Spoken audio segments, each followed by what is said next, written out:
Right. Hello, everybody, and welcome to a little interview with my mate, Mr. John Proctor, who is here. Welcome, John. Hey, mate. Good to see you. Really nice to talk to you. Good to see you too.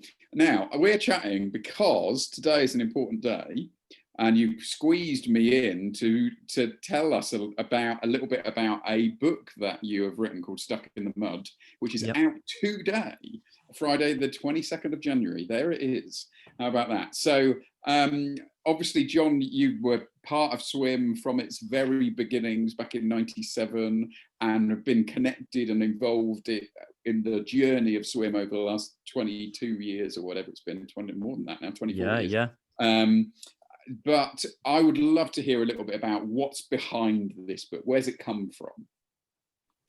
Yeah. I mean, mate, thank you so much for talking to me. And I think I've been speaking about the book quite a lot, and this is perhaps one of the most genuine environments to talk about it, because although there are elements of this that start when I'm a kid, really and truly, a lot of this is the story of my journey through Swim. And so the question, where does it come from? It comes very much from a life of kind of youth work and worship ministry that hasn't been easy along the way. And so there's I mean, that in some senses this is like a guide to a guy who was around in the early days of Swim, stuck in the mud, a guide to someone who wasn't successful all the time. That in some senses, that's what that is. It comes, I mean, I guess, I mean, a little bit facetious, but it comes from a kind of, a real place of love for all of the different ways that we were involved together, you and I even as well, and the people that we worked with and served and trained and all of that sort of thing.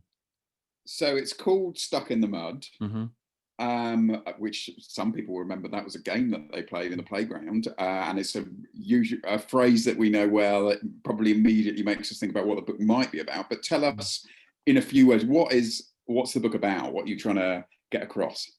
Yeah, so the visual of Stuck in the Mud, for those who don't know the game, you're running around the playground with your mates, and someone tags you, and you stand, you put your arms out, and there's something that crucial that has to happen at that point, is that somebody else has to come and release you. And the concept of the book is that our journeys are full of lots of people, and we walk past them all the time, and we're like, I sometimes you sense that person's stuck. And the idea here, that the high concept, if you like, is that it's Jesus's job. It's a Holy Spirit job to release people, but it's our job to engage in the process. And so this idea of being stuck in the mud, sometimes we're stuck and we need each other. And if we have the strength and the capacity to ask and to call, tag me out, kind of get me back in the game, that's a gift. But often we're mute when we're stuck, and we need to have eyes to see where people need release. And that's a big theme in the book, that, we struggle, but we need release and we need restoration. And so the visual of the game is actually a big thing in the narrative. I feel a little bit like Graham Norton when he talks to people about the latest book that they've written, and when you can sense that he's blagging whether he's read it or not. But I actually have read this actually book. And it's obviously, having known you a long time, and particularly even going back to when we used to do assemblies together, you're a brilliant storyteller. And that really comes out in the book, in terms of it's a really easy read. You capture people at the beginning of every chapter with a great story that really communicates what you're trying to say. So it's a really, if you're watching this and you're not a massive reader, you will be able to read this, because it's really engaging, really practical, but also fun, particularly with that element of story. But how are you anticipating, John, that people might use this book? Is it just a book for them to just read themselves and then put on the shelf, or how do people engage with it? Well, I'd say, I mean, one of the best compliments I had recently was I gave a copy of this to Madeline, my eldest daughter, and she features in the book, as does Samuel and Evelyn. Um, and she, I mean, if you know 14-year-olds, then you know that she wasn't massively keen on reading her dad's book, to be honest. But the best compliment I had from her was that she said she found herself on page 25 and then was like, how did I how did I get so into that?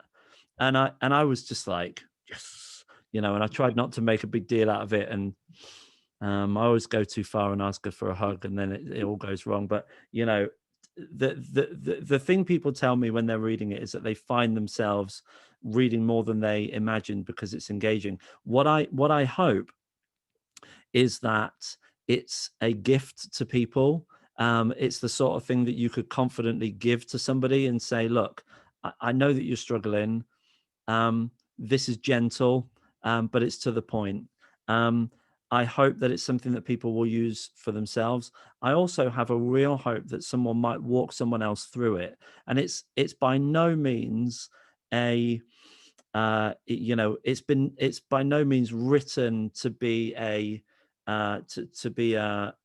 one-on-one discipleship thing. I don't want to mislead people, but I know that that will be helpful because it's split into two sections, and each section is split into 6 studies, and they're called chapters, but really and truly they are, in some senses, they're case studies. They're conversations about release. And so when it comes to how people can use it, some people are digesting it and they just tell me, oh man, I've really enjoyed that, thank you. But actually, there's an element where you can read the first chapter, and if that really resonates with you, then you can skip to its partner chapter in the second half of the book and just talk about that issue. So in a sense, you could sit with, say, a teenager, and if the teenager was like, man, okay, yeah, I really understood what I understood the Bible passage, I understood the story, this resonates with me, you can actually carry on and talk about that on a deeper level, or you can just carry on. So there's a bunch of different ways that it can be used, I think. And more than anything, I just hope that people find it helpful. And obviously, it's out from today. Yeah. So, how do people get hold of it? Just tell us where people can get it. Yeah, well, one of the best things for me is that it was this book was picked up by Lion Hudson, the publisher. They put it out under their Monarch umbrella, and that means it's available everywhere that sells books. So you can get it. Obviously, the easy thing to do is to jump onto the Amazon app. But I know that particularly for the Southwest, I was talking to the Bridge Bookshop in Exeter, and they've got a little stock. And even in this lockdown, they take email orders and telephone orders. But you can get it. I mean, I was joking with someone the other day. I was like, buy it from Waterstones because that'll really fox them. Like, what on earth? Do you know what I mean? Like, but yeah, you can genuinely get it from everywhere. Amazon's perhaps the easiest place, but if you can get it from like a local Christian bookshop, support them if you can. Brilliant. Well done, mate, for producing such a great book. Really excited, and hope that many of you out there will get hold of it and you'll find it helpful for yourself, but also for people around you too. Thank you so much, John, for joining us. Brilliant. Thanks so much, mate. Really good to see you.